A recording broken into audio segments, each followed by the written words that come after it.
হাই বন্ধুসকল, কি খবৰ আপোনালোকৰ? আশা কৰিছোঁ ভাল, মোৰো ভাল। সমূহ অসমবাসী ৰাইজলৈ মই ভোগালী বিহুৰ আন্তৰিক শুভেচ্ছা যাচিলোঁ। আৰু ইয়াৰ ঘৰতে মানুহজনীয়ে পিঠা বনাই আছে বিহুৰ কাৰণে। এয়া ভোগালী বিহু বুলি ফুলুঙৰ গড় বজাৰত মাছ চাবলৈ আৰু কিনিবলৈ আহিলোঁ গাঁৱৰে বন্ধু কেইজনমানৰ লগত। চাওঁ কি মাছ ল'ব পাৰোঁ।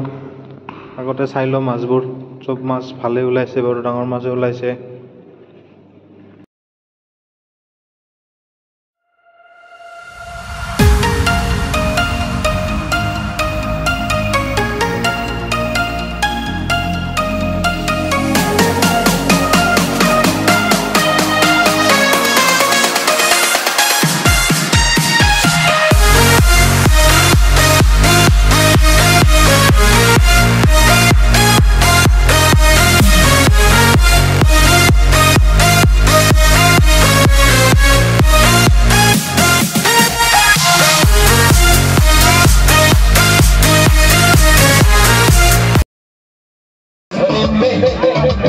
I'll